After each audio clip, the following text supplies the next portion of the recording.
Alhamdulillahi Rabbil Alamin. Wabihi nasta'in ala umur dunya waddin. Nahmaduhu wa nasta'inuhu wa nastahdihi wa natawakkalu alaihi wa natubu ilaih. Wa na'udzu billahi min syururi anfusina wa min sayyiati a'malina. Man yahdihillahu fala mudilla lahu wa man yudlil fala hadiya lahu. Allahumma salli wa sallim wa barik ala 'abdika wa rasulika sayyidina Muhammad wa ala alihi at-tayyibin at-tahirin wa ashabihi al-akramin wa tabi'in lahum bi ihsan ila yaumiddin. Subhanaka la ilma lana illa ma 'allamtana innaka antal alimul hakim wa tub 'alaina innaka antat tawwabur rahim. Rabbi yassir wa la tu'assir bi tammin bil khair wa la hawla wa la quwwata illa billahil 'aliyyil 'azim. وقال المصنف رحمه الله تعالى ونفعه ونفعنا بعلومه في الدارين اللهم آمين. وأما الأحاديث فالأول عن أبي هريرة رضي الله عنه عن النبي صلى الله عليه وسلم قال دعوني ما تركتكم فإنما أهلك من كان قبلكم كثرة سؤالهم واختلافهم على أنبيائهم فإذا نهيتكم عن شيء فاجتنبوه وإذا أمرتكم بشيء فأتوا منه ما استطعتم متفق عليه. Adapun hadis-hadis yang menyebutkan tentang bab yang ke-16 ini, yaitu bab perintah untuk memelihara sunnah dan adab-adab sunnah. Yaitu hadis yang pertama dari Abi Hurairah radhiyallahu anhu dari Nabi sallallahu alaihi wasallam, beliau bersabda, tinggalkanlah aku apa yang aku tinggalkan kepada kalian. Tinggalkanlah aku apa yang aku tinggalkan kepada kalian. Sesungguhnya telah mengalami kebinasaan orang-orang sebelum kalian disebabkan oleh mereka banyak bertanya dan disebabkan oleh perselisihan yang mereka buat terhadap para nabi-nabi mereka. Maka apabila aku melarang kalian untuk melakukan sesuatu, jauhilah. Apabila aku menyuruh kalian untuk mengerjakan sesuatu, maka kerjakanlah sesuai dengan kemampuan kalian. Jamaah sekalian rahimani wa rahimakumullah.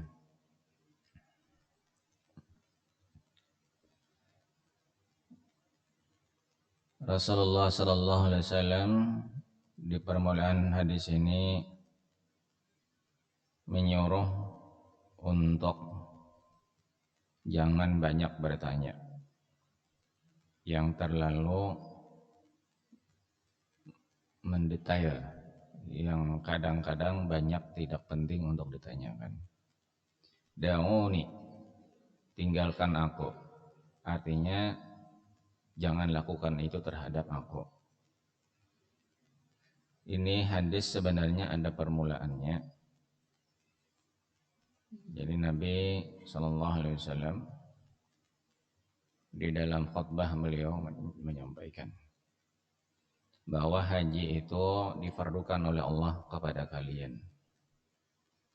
Setelah itu ada yang bertanya-tanya kepada Nabi tentang haji ini.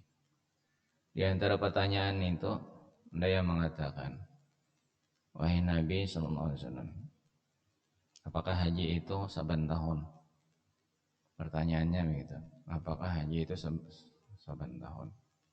Nabi pun diam, tidak memberikan jawaban. Ternyata pertanyaan itu masih diulang. Nabi tetap diam, tidak memberikan jawaban. Padahal diamnya Rasulullah SAW itu nampaknya itu memberikan tanda-tanda supaya tidak usah bertanya tentang itu. Tapi tetap saja dia mengulangi dan mengulangi pertanyaan itu. Akhirnya Rasulullah SAW ya menyampaikan hal ini semacam teguran lah begitu. Da'uni, tinggalkan aku, artinya jangan kamu lakukan itu terhadapku. Sudah, jangan nabi kada sebat takon-takon nang kaya itu, jaga bahasa kitanya begitu. Ya. Lalu Nabi menjelaskan kenapa beliau melarang hal itu dilakukan. Dulu itu kata Rasulullah, orang-orang di zaman Bani Israel terutama lah orang-orang umat terdahulu itu mereka menjadi binasa disebabkan karena banyak bertanya. Nah, banyak bertanya ini jamaah songkullah tentu ya perlu ada di situ penjelasan. Jadi bukan berarti melarang bertanya.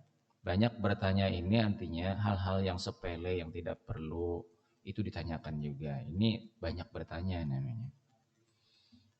Bertanya itu seperlunya saja. Yang kira-kira memang dibutuhkan penjelasan. Memang diperlukan penjelasan itu.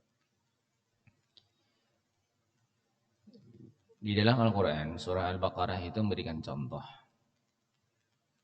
tentang umat yang dibinasakan oleh Allah karena banyak bertanya. Surah Al-Baqarah, sapi betina. Itu kan ada kejadian di zaman dahulu itu, kasus pembunuhan. Mungkin pian-pian pernah mendengar itu tentang kenapa ada cerita sapi betina dalam surah. Sehingga surahnya dinamakan surah sapi betina itu. Maka gegerlah orang karena ada semacam timbul fitnah dalam kasus pembunuhan itu. Karena korbannya ada di sebuah kampung yang itu bukan tempat tinggalnya si korban. Korban ini tinggal di kampung lain, tapi tewasnya di kampung orang gitu nah. Sehingga di tempat TKP kan orangnya belah. Nah, itu dituduh yang melakukan pembunuhan. Itu kan artinya tuduhan sangat sederhana sekali bahwa pokoknya di mana korban berada itulah yang dicurigai sebagai pelakunya gitu nah.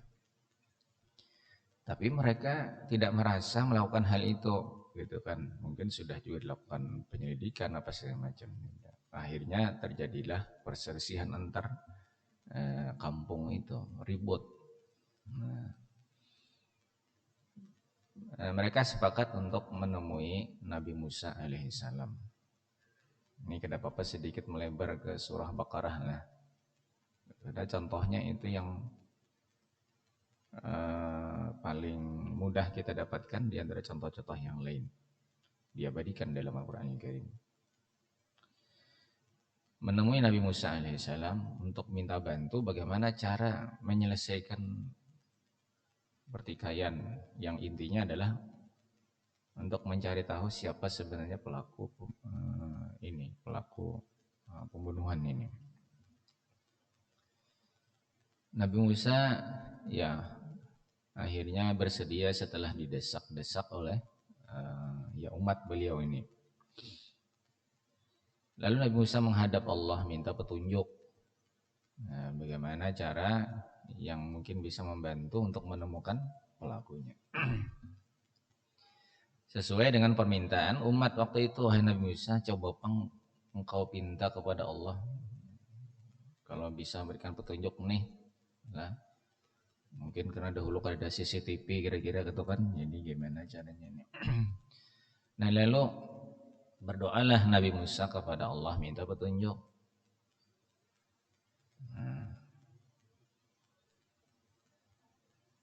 Lalu jar Allah Ta'ala jawabannya adalah sembelih sapi betina.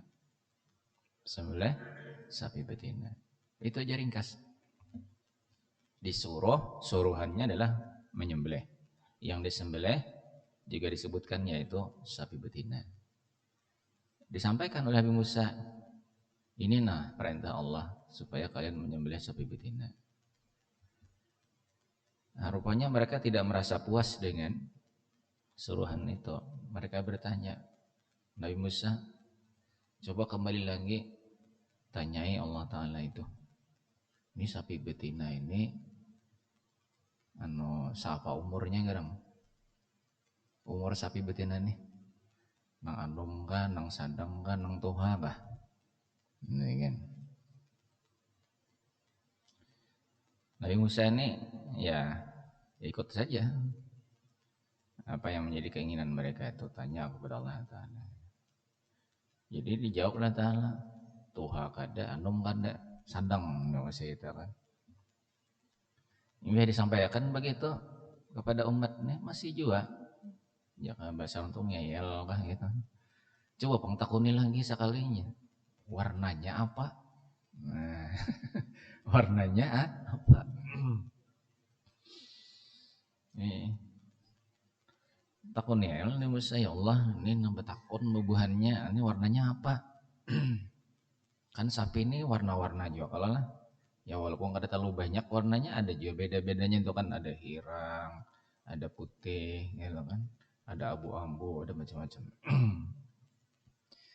Jadi Allah Ta'ala ada kuning, kuningnya lah, kuning nang kada juga kuning anom, kada juga kuning toha. Nah, kuning apa itu lah? Kuning pokoknya bilanya dipandang menyenangkan. Tasurun nazirin. Itu kada hanya sampai di situ, sudah dijelaskan agak rinci sudah itu kan. Takun nih pulang. Di wadah kita nih kan Nabi Musa, sapi itu ada nanggasan dibawa ke mana? Ke kebun, ke perumahan. Ada juga sapi nanggasan angkot, ada juga sapi nang balapasan-lapasan gitu aja. Ini sapi nang mana garang nih? Ya Allah, cerewetnya luar biasa. Nah, jam semula akhirnya di ujung cerita itu kan menjadi sulitlah mereka menemukan sapi. Sulitnya menemukan sapi itu gara-gara pertanyaan-pertanyaan yang diajukan. Coba kalau dari awal disuruh sembelih sapi, udah cari sapi yang mana kalau lagi sembelih, selesai ya. Gitu kan? Ini kan ini ada gelagat kedakut menyembelih sebenarnya nih. Inanya, nah, takun ini, takun ini, takun ini. Nah, akhirnya mengalihi seorang itu, kisah akhirnya adalah sapi seperti yang ciri-ciri disebutkan itu sulit dicari, tidak mudah didapatkan. Dan ternyata sapi itu akhirnya kemudian ditemukan, namun hanya dimiliki oleh seorang anak yatim, dan harganya pun akhirnya sangat mahal. Memang biasalah harga pasar itu kan bilangnya barangnya langka lagi diperlukan mahal jadinya gitu. Nah. Tapi bukan karena itu faktor pasar adalah tapi ada kisah di balik itu. Akhirnya sapi yang didapatkan itu sesuai dengan apa yang disebut-sebut menurut ciri-cirinya itu dihargai dengan emasnya seukuran sapi itu bang, lain kepalanya bang, sebuan sebuan. Larangnya sapi ini tuh adalah orang menjual sapi harganya emas seukuran kepala sapi aja. Ada harga sapi itu ini. Nah, udah akhirnya ada jalan lain kan, sudah berusaha cari-cari kada dapat sapinya. Nah lalu Allah perintahkan, sudah ditemukan sapi itu, sembelih sapinya, ambil apa itu ini lidahnya, kemudian pukulkan ke jenazah itu, nanti dia akan bangun berbicara, akan memberitahu siapa pelaku sebenarnya. Nah itu ceritanya begitu, selesai.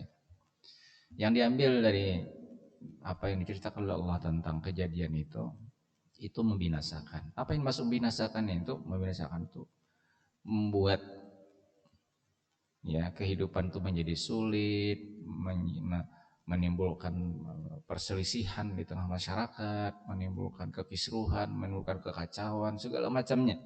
Itu adalah kebinasaan. Ya. Bisa juga akhirnya karena terjadi keributan salah paham lalu bertikai terjadi pembunuhan, itu membinasakan.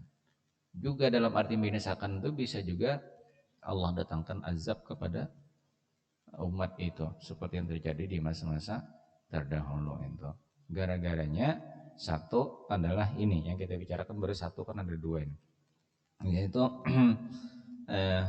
banyak bertanya hal-hal yang sebenarnya tidak perlu untuk bertanya. Malah justru kalau ditanyakan itu akan menimbulkan jawaban yang malah justru akan membebani. Karena tidak akan mungkin dilaksanakan. Jadi yang bertanya kepada Nabi tadi itu, ya Rasul, yang berulang kali tadi, tidak digubris, tidak ditanggapi oleh Nabi pertanyaannya, itu haji saban tahun kan nang wajib nih tuh. Nah, dan begitu berulang kali kan akhirnya Nabi, seandainya jar Nabi diwajibkan setiap tahun, maka pasti kalian tidak akan sanggup. Aku sumpah ibaratnya itu kan tidak akan sanggup saban tahun. Nah coba bayangkan kalau kita berpikir kan sedikit saja kada usah banyak-banyak berpikir. Itu kalau setiap tahun wajib haji, kita nang di Banjar nih kayak apa nasibnya? Nang menunggu berapa tahun ini? Berapa tahun? Berarti kita ini banyak banget berdosa karena meninggalkan kewajiban. Ya kalau pada saban tahun naik haji, coba dipikir dengan akal sehat. Kada usah diajukan pertanyaan itu sudah kawah dicerna dengan akal pikiran. Masa orang-orang yang jauh dari Mekah Madinah itu disuruh saban tahun datang ke sana, kayak apa caranya gitu kan lah. Bukan hanya masalah biayanya, caranya juga kayak apa. Ini kita ini diantaranya hendak ke Jepang haji ada aja duitnya ya kalau, tapi caranya sampai ke sana tuh kayak apa? Nah, mohon maaf, jakanya kau bejokong kau umpamanya gitu kan, tetulak jong kira-kira jakanya kau atau bejokong. Ini keadaan aja lah, modal setengah bagayaan aja. Artinya apa? Kalau orang berpikir itu kan perlu dia menanyakan itu kan. Nah jadi jawaban Nabi jelas tegas. Coba aja Nabi pikirkan. Kalau seandainya wajib setiap tahun, sangguplah mereka menggawi sanggup. Nah, mestinya kalian tuh berpikir, kada mungkin saban tahun. Nah, baru ada penjelasan-penjelasan kan bahwa itu penjelasan ayatnya adalah buat orang yang sanggup melaksanakannya. Kan ayatnya begitu kalau bunyinya. Jadi Nabi menjelaskan bahwa haji itu difardukan buat orang yang sanggup untuk melaksanakannya. Ya Mas, kemudian yang kedua penyebab kebinasaan orang-orang dahulu itu diantaranya adalah waqtilafuhum ala anbiya'ihim, yaitu mereka suka berselisih dengan para nabi-nabi mereka. Nah, berselisih itu artinya ya tidak patuh, tidak taat, ya, tidak seiring, tidak sejalan dengan apa yang disampaikan nabi itu. Ya, apa yang diperintahkan bukan itu yang dikerjakan, malah yang dilarang yang dikerjakan oleh mereka. Berselisih itu juga mengandung makna suka mendebat para nabi-nabi itu. Nah mestinya kalau sudah kita punya modal percaya dengan seorang nabi, gitu kan lah, tidak perlu kemudian kita ini mengkritik nabi umpamanya atau mendiskusikan apa yang disampaikan nabi. Karena orang beriman itu yang betul-betul bagus imannya kepada kepercayaannya kepada nabi itu sami'na wa ata'na. Ya, kami cukup mendengarkan saja apa yang engkau sampaikan, setelahnya kami jalankan apa yang engkau sampaikan. Jadi tidak harus apa gerang hikmahnya, kenapa gerang disuruh enggak. Jadi apa yang sudah jelas disampaikan itu kerjakan. Ya, kalau usah terlalu apa namanya itu kita ini. Ya kadang-kadang kalau mencari-cari model macam-macamnya itu ujung-ujungnya sebenarnya ada nak menggawi benar ya. Atau mencari cara bagaimana supaya kau bebas dari tugas itu, gitu nah. Kan biasa ada yang bertanya-tanya nih, satu masalah. Ini kayak apa garang hukumnya? Nah, ternyata di balik pertanyaan itu ingin tahu adakah kira-kira nang kawa. Nah, karena jawabannya kada kawa kan? Kada kawa. Kira-kira guru adakah nang kira-kira kawa? Gitu nah. Jadi mengkawaakan nang tadinya kada kawa. Atau nang kada kawa bagaimana caranya supaya dikawa-kawaakan. Nah, ini juga termasuk diantara yang tidak boleh dilakukan kepada seorang nabi, karena itu akan bisa menimbulkan apa yang disebut dengan kebinasaan itu. Waqtilafuhum ala anbiya'ihim. Lalu ujar Nabi, bila aku melarang kalian maka udah jauhi. Bila aku larang, jauhi. Jadi seperti Allah tadi kan menyuruh, kerjakan. Nah, kadusah kemudian berdebat-debat dengan Nabi itu, mengorek-ngorek apa segala macam, ini itu. Nah, akibat tidak sami'na wa ata'na sehingga akhirnya ya berubah. Ya, yang tadinya sebenarnya tugas itu ringan menjadi sangat berat sekali. Wa idza naitukum an syai'in fajtanibu. Apabila aku larang kalian untuk melakukan sesuatu maka jauhilah. Apabila aku menyuruh kalian untuk mengerjakan sesuatu maka kerjakanlah sesuai dengan kemampuan kalian. Ada perbedaan bunyi lafal hadis ini atau redaksinya itu. Pada saat Nabi menyampaikan larangan itu tidak menyebut jauhilah larangan itu sesuai dengan kemampuan kalian. Tidak ada kata-kata sesuai kemampuan kalian itu.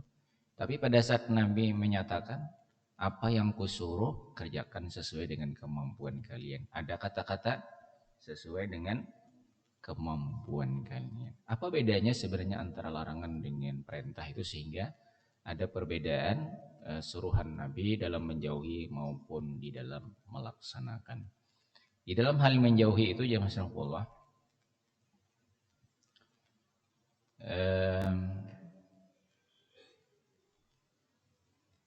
pada umumnya larangan itu tidak memberatkan.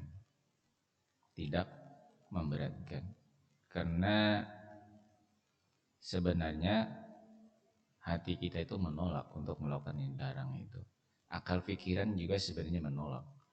Karena selalu yang namanya dilarang itu tidak baik. Ada mengandung unsur kalau dikerjakan itu malah justru kita tertekan. Ya. Jadi kalau kita ditinggalkan, kalau kita meninggalkan dilarang, adalah orang merasa malu karena meninggalkan yang dilarang. Tapi orang akan merasa malu dan tertekan apabila melakukan yang dilarang. Gitu lah. Dan penjelasan-penjelasan lain tentang itu. Karena itu tidak diperlukan kata-kata sesuai dengan kesanggupan kalian. Tidak diperlukan kata-kata tinggalkanlah larangan itu sesuai dengan kesanggupannya. Tidak diperlukan kata-kata sesuai dengan. Karena sebenarnya kita itu sanggup meninggalkan larangan-larangan itu. Karena fitrah kita adalah tidak menghendaki sesuatu yang buruk dalam hidup kita. Kita ingin selalu baik, itu fitrah kita. Tapi pengalaman-pengalaman hidup, kemudian ditambah juga ya nafsu kita yang liar sifatnya, kemudian lagi ada setan yang beraksi setiap waktu, setiap saat, di setiap tempat, gitu kan. Itu yang kemudian memaksa kita. Terus terang saja itu memaksa kita. Ya, hati kecil kita, fitrah kita tidak menghendaki itu. Kalaupun dilakukan itu sebenarnya terpaksa saja. Dilakukan terpaksa. Setidak-tidaknya yang menekan kita pada saat kita melakukan hal yang tidak baik itu adalah adanya rasa malu. Selagi malu itu ada pada diri, memang rasa malu itu ada kuat, kadang-kadang lemah dalam situasi tertentu. Di dalam Al-Quran ada contoh ini. Nabi Adam dengan Siti Hawa itu kan, ketika diturunkan ke bumi dalam keadaan tidak berbusana sama sekali. Itu kalau diceritakan dalam Al-Quran. Maka begitu mereka sampai melihat mereka tidak berbusana, tidak tertutup, itu refleks langsung mereka mencari daun-daun yang ada di sekitarnya untuk menutupi apa itu?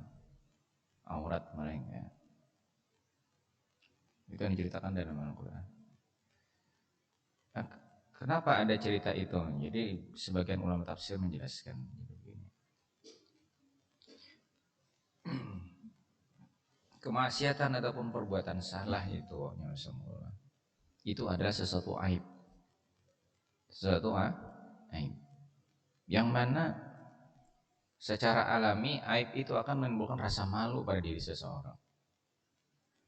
Maka ketika orang melakukan kejahatan, melakukan perbuatan dosa, maksiat, ya, maka dia berusaha untuk menutup-nutupinya itu. Karena aib buat dia di hadapan orang. Karena itu adalah sesuatu hal yang memalukan. Sesuatu yang memalukan itu sangat menekan pada diri kita. Maka bagaimanapun orang berusaha untuk menutupi itu. Bagaimanapun caranya, walaupun pertaruhannya mungkin sampai jabatan mungkin. Harus dipertaruhkan. Yang penting bagaimana supaya jangan ketahuan. Ya, kalau dia berbuat salah. Bahkan usaha itu kadang-kadang tidak dilakukan secara pribadi, bisa juga dilakukan secara berkelompok. Yang melakukan kesalahan 1-2 orang, tapi kemudian yang berusaha untuk menutupi itu banyak, berpuluh-puluh misalnya. Nah, kenapa itu semua bisa ada terjadi dalam kehidupan manusia itu? Memang begitulah alaminya. Bahwa manusia itu walaupun dia bukan orang beriman yang melakukannya itu kan, pasti ada rasa malunya bahwa itu aib, tidak boleh diketahui orang, itu mesti ditutup-tutupi. Mesti ditutup-tutupi. Nah, itu nah. Jadi jamaah sekalian, sejatinya larangan itu memang tidak untuk ditinggalkan, sangat melapangkan dada sebenarnya, tidak menekan. Malah justru kita tidak merasa tersiksa akan meninggalkan yang dilarang. Justru melakukan yang dilarang itu tersiksa. Nah, contoh itu kan yang tadi sudah sebagiannya ulun sebutkan itu. Nah, sementara untuk perintah kita lihat dalam menjalankan perintah Allah Subhanahu wa taala ada kondisi di mana kita tidak sanggup memang secara fisik untuk mengerjakannya. Maka diberikanlah kelonggaran oleh agama, ada namanya rukhsah. Situasi di saat kita mengalami kesulitan untuk melaksanakannya secara normal, waktu kita bepergian, waktu kita sedang sakit, waktu kita sedang apa segala macam itu, ada selalu tersedia dalam agama itu kelonggaran-kelonggaran. Nah, karena memang la yukallifullahu nafsan illa wus'aha. Ketika Allah memberikan tugas, Allah tidak memberikan tugas sesuatu yang tidak sanggup dilaksanakan. Karena tidak sesuai dengan fitrah kan. Fitrah kita ini ada batas kesanggupan untuk kita mengerjakan sesuatu. Nah, karena itu pun untuk dikatakan ideal sanggup itu ada kriterianya. Anak kecil belum lagi diberikan tugas. Orang gila masa dikasihkan tugas, kan tidak. Nah, jadi karena itu ada istilah balik dulu. Kemudian berakal. Berakal itu artinya ya sehat akalnya gitu kan. Ada ketentuannya untuk melaksanakan tugas itu. Tidak lalu kemudian asal manusia aja. Ya kan, jadi kalau Allah memberikan perintah untuk dijalankan, itu pun diikuti dengan mastata'tum. Ya. Sesuai dengan kemampuan kalian. Muttafaqun alaih. Jamaah sekalian, ternyata kita hanya bisa membaca satu hadis ini, waktunya sudah sampai.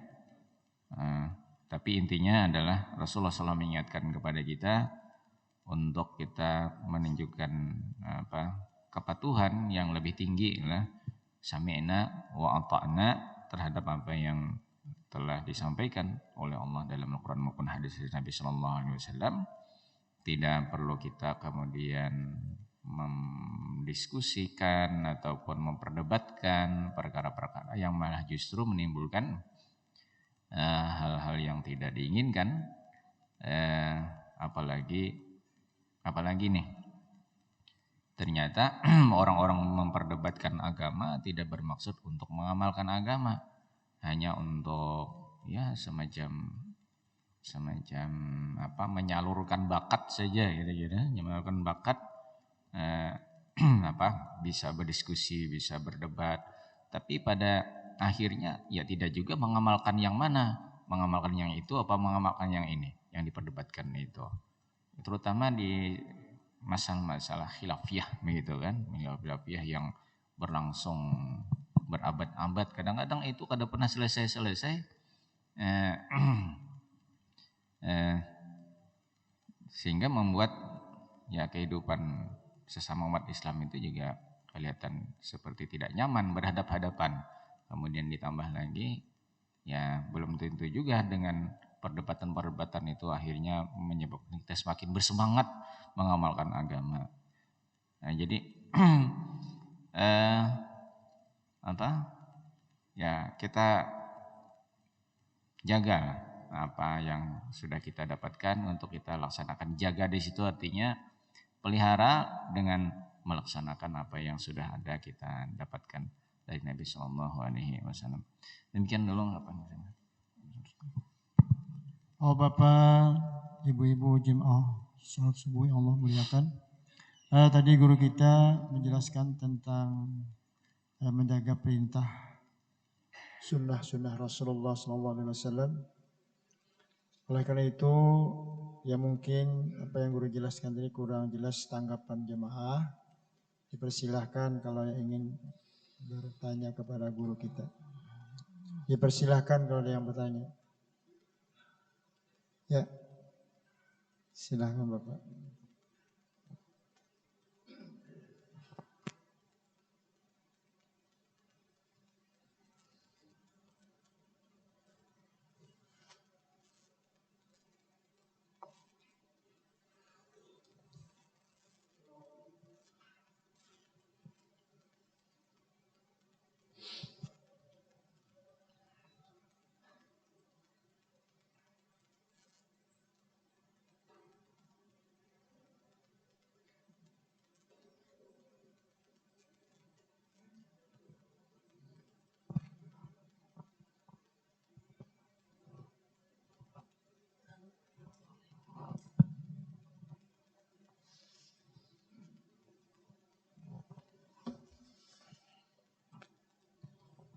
Assalamualaikum warahmatullahi wabarakatuh. Terima kasih. Ini sebenarnya dengan hadis terakhir tadi kita kedatangan lupa. Mudah-mudahan jangan banyak bertakun gitu. Tapi ini pertanyaan tertunda beberapa pertemuan yang lalu sudah ingin ditanyakan. Ini tentang kita ini kan akhir-akhir ini sudah dimanjakan oleh HP. Nah jadi hendak mahutbah kita bertanya dengan Google, ceramah dan sebagainya. Yang kita khawatirkan ini di Google itu karena Syekh Google ini tetapi alim tentang hadis. Kalau Al-Quran kan ada surah menunjuk kepada surah, tapi banyak hadis-hadis yang liar. Nah yang liar itu kata kawan-kawan di fakultas terkadang saking daifnya tuh di hadis-hadis daif kadede. Jadi mungkin kekhawatiran kita apa yang diminta oleh Rasul, man kadzdzaba alayya muta'ammidan falyatabawwa maq'adahu minan nar. Ini kita sangat khawatir karena kita mencoba atau belum sharing sebelum skala kemudian sharing. Nah itu akhirnya kita tak umpat-umpat memakai hadis-hadis yang tidak hadis.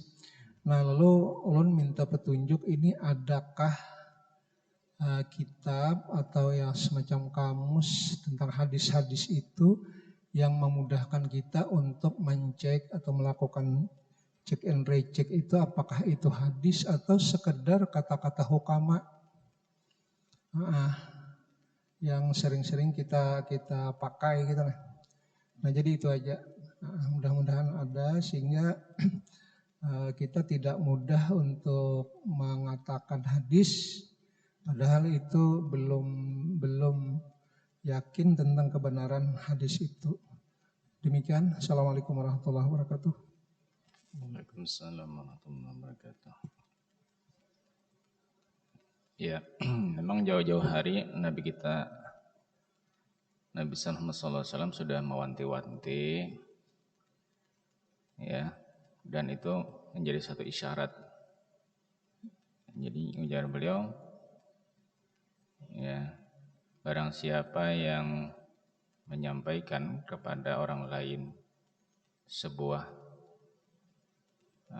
yang diklaim dinyatakan sebagai sebuah hadis bersumber dariku, tapi ternyata itu dikarang-karang, maka siap-siaplah untuk berada di neraka. Man kadzaba alayya muta'ammidan falyatabawwa maq'adahu minan nar. Barang siapa yang berbohong dengan mengatasnamakan diriku, maka tempatnya di neraka. Itu nampaknya jauh-jauh hari Rasulullah SAW sudah mengingatkan akan ada besar kemungkinan di kemudian hari apa yang beliau khawatirkan itu terjadi, dan memang terjadi. Orang dengan berbagai kepentingannya, baik untuk kepentingan politik, kepentingan ekonomi, kepentingan sosial, kepentingan apa saja. Yang paling mudah untuk bisa mudah diterima orang adalah dengan mengatakan ujar Nabi. Ujar Nabi. Dari dulu sampai sekarang memang kita sebagai orang yang beriman dan cinta kepada Nabi, apabila kita mendengar ujar Nabi, kita langsung pasti percaya dan kita akan siap untuk menjalankan apa yang dikatakan Nabi itu. Sehingga ada orang memanfaatkan peluang ini untuk kepentingan macam-macam. Ada kepentingan politik, kepentingan ekonomi. Seiring dengan perjalanan umatnya itu kan berabad-abad yang lampau, kepentingan politiknya sangat kuat. Kemudian ada juga dibumbui kepentingan-kepentingan ekonomi dan kepentingan-kepentingan yang lain. Itu orang ada yang sengaja untuk memalsukan hadis-hadis Nabi Sallallahu Alaihi Wasallam, mengarang hadis, ya, dengan mengatakan ini bersumber dari si fulan sampai Nabi ini yang bersabda. Nah, orang kan tidak gampang mengecek kebenarannya itu, betul nggak dari si fulan. Tapi orang hanya melihat apa yang ada, apa yang disampaikan itu saja. Kita kalau sehari-hari juga begitu, kalau ada orang bawa kabar, ya kita mendengarkan berita itu kadang ya tidak merasa perlu untuk menelusuri dari siapa, mengecek itu. Nah begitulah banyak ditemukan hadis-hadis palsu itu, tidak hanya dalam hitungan ribuan, bahkan ratusan ribu hadis-hadis palsu itu. Di antara orang-orang yang memang sengaja memalsukan dan mengakui kalau dia melakukan itu ditanya, kenapa kamu, motifnya itu apa melakukan hal itu. Ternyata di antaranya itu memang sengaja untuk menimbulkan fitnah ataupun memecah belah, ya, antar umat ini, ya, baik dalam hal kaitannya persaingan politik, ya, atau demi kepentingan-kepentingan yang lain. Ada juga untuk bisa mendapatkan simpatik orang lain, untuk kepentingan pribadi ada juga ngarang hadis. Apalagi kalau itu disampaikan di masyarakat awam, kan masyarakat awam hanya mendengarkan saja, percaya begitu saja, ditelan bulat-bulat apa yang, nah itu ya masyaallah.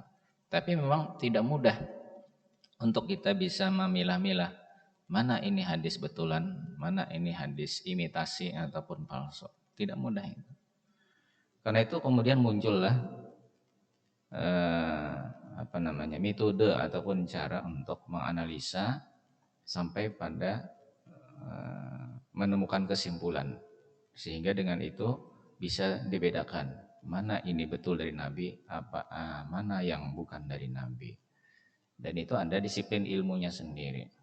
Tentu kita semua ini tidak mempelajari, tidak menguasai tentang itu kan.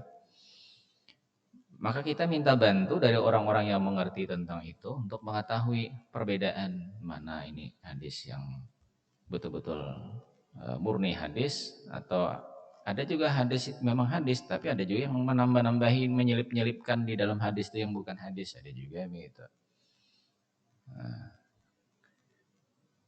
Sehingga jamaah salawatullah itu memang tidak mudah bagi kita masyarakat awam untuk membedakan.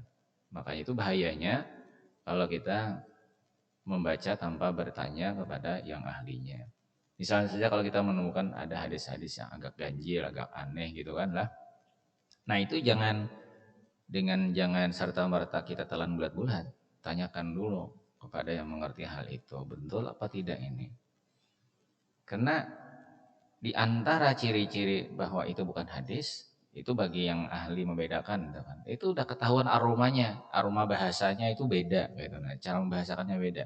Karena orang ulama itu dulu itu, mereka yang bergelut di bidang hadis itu, mereka itu bisa membedakan ini ucapan Nabi, ini ucapan sahabat, ini ucapan tabi'in. Dari cara menyusunnya itu sudah ketahuan, membahasakannya itu sudah ketahuan.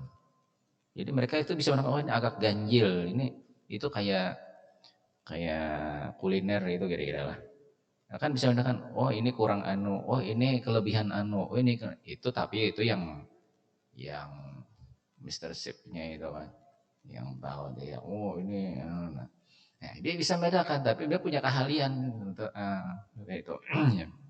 Nah, kalau kita masyarakat awam memang tidak bisa membedakan antara redaksi yang satu dengan yang lain. Kita misalnya sehari-hari dalam berbicara juga mungkin memilih kata itu beda-beda antara satu dengan yang lain. Menyusun pun tidak sama. Ada gayanya masing-masing yang kita pakai. Nah, orang yang mengerti dan ahli di bidang hadis itu juga bisa membedakan bahwa susunan kata-kata ini memang adalah ini yang biasa Nabi, cara beliau menyampaikan seperti ini. Kalau ada keganjilan sedikit saja mereka sudah bisa mendeteksi, oh ini bukan dari Nabi ini. Ditelusuri, betul, ternyata itu bukan dari Nabi. Itu ada orang-orang yang tidak bertanggung jawab, ya, mengatasnamakan Nabi yang sebenarnya bukan dari Nabi SAW. Jadi karena itu Jarpian tadi, apa tadi yang share tadi apa, disaring sebelum di-sharing, ya, disaring sebelum di-sharing, artinya diseleksi dulu mana yang betul-betul hadis, mana yang bukan hadis, baru kita bagikan kepada yang lain kalau kita ingin berbagi tentang hadis Nabi SAW. Tapi yang terjadi pada kenyataannya tidak demikian kan, banyak di dalam terutama WA itu yang pada umumnya memakai WA itu, ya.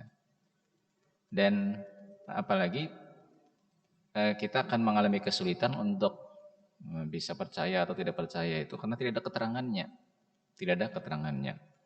Nah, lalu tadi ada pertanyaan, adakah yang bisa membantu bagi kita yang tidak terlalu mengerti soal itu kan, untuk bisa membedakan itu hadis apa yang betul-betul hadis atau hadis dengan tingkatan turunannya dengan hadis yang palsu. Ya, sejauh ini ulun belum menelusuri aplikasi-aplikasi yang berbahasa Indonesia lah. Nah, karena ulun mohon maaf karena ulun biasanya membaca yang berbahasa Arab, jadi yang berbahasa Arab saja yang biasa dipakai gitu kan. Sebenarnya ada banyak aplikasi yang bisa membantu, ya, untuk ukuran zaman kita, wah inilah gitu kan. Itu ternyata hasil sudah analisa para ahli tentang hadis-hadis itu. Mungkin Pian nanti bisa jurang tum browsing mencarilah karena di itu. Ada insyaallah itu. Nah, cuma ulun karena belum pernah melakukan pencarian itu untuk yang dalam bahasa Inggrisnya. Kalau nama bahasa Arabnya seperti ada namanya Al-Bahis Al-Hadisi, aplikasi ada namanya Al-Bahis Al-Hadisi. Jadi tinggal pian mengetik di ruang apa namanya itu pencarian yang biasa ditandai dengan kayak apa itu? Apa namanya? Alat gasan alat pembesar itu. Nah, kan ada gambarnya itu kan untuk pencarian namanya. Nah, ketik lafal hadis yang ingin dicari, tidak usah banyak-banyak mengetiknya, ya satu kalimat, dua kalimat.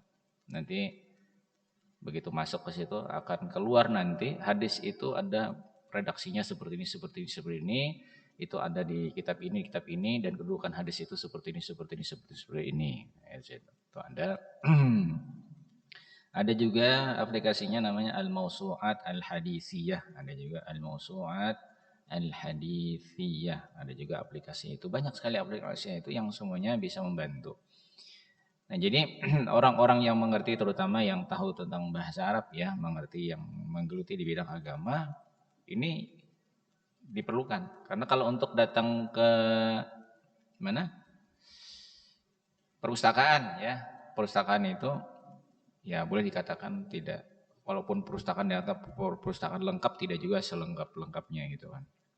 Ada perpustakaan yang memang sangat terbatas, dan untuk mencari pun di perpustakaan itu memerlukan waktu yang cukup lama. Kenapa? Membuka setiap halaman, ya kan? Membuka setiap halaman belum tentu juga itu akan ada di kitab yang ada tersedia di perpustakaan itu. Nah, itulah diantara ya kemudahan-kemudahan adanya aplikasi-aplikasi itu. Nah, cuman juga kita harus memastikan apakah aplikasi itu memang aplikasi yang sudah diakui. Biasanya aplikasi itu ada keterangan bahwa ini sudah, seperti kalau Al-Quran itu kan sudah ditashih ya, oleh lembaga pentashih Al-Quran. Nah, kayak itu juga aplikasi itu sudah diakui oleh lembaga riset apa gitu, nah bahwa ini memang bisa disebarluaskan. Itu biasanya ada izin apa namanya itu, ya semacam sertifikasinya lah begitu untuk ya, supaya untuk meyakinkan bahwa keterangan-keterangan yang ada di situ itu memang adalah benar setelah diteliti. Nah, itu beberapa contoh, banyak sekali aplikasi yang bisa dimanfaatkan. Ulun kira pasti ada lah. Juga sudah sesuai dengan perkembangan ilmu pengetahuan yang ada sekarang ini, hadis-hadis itu sudah diterjemahkan, kemudian juga keterangan-keterangan mengenai status hadis itu, kemudian di mana ditemukan hadis itu, seperti apa saja bunyi hadis itu dalam satu tema. Satu tema bisa bunyinya macam-macam. Redaksinya bisa ada yang pendek, ada yang panjang. Nah, seperti ini tadi kan, ini sengaja dipotong sebenarnya hadisnya ini tadi. Ini sebenarnya kalau selengkapnya tadi kan ya cerita yang tadi itu, Nabi berkhutbah, kemudian beliau menyampaikan kalau haji difardukan, kemudian ada yang bertanya begini begitu, baru sambungannya yang ini yang kan muncul sambungannya aja nih. Kenapa jadi ini yang dimunculkan oleh Imam Nawawi sementara sebelumnya dipotong itu? Karena beliau ingin fokus bagi yang baca hadis ini terhadap bab yang ada di sini, yaitu bab al-amr bil muhafazah al-sunnah dan seterusnya. Nah, kira-kira itu saja yang bisa saya sampaikan untuk pertanyaan yang diajukan tadi. Terima kasih Guru atas penjelasannya. Mungkin waktu sudah cukup. Persilakan Guru untuk membaca doa.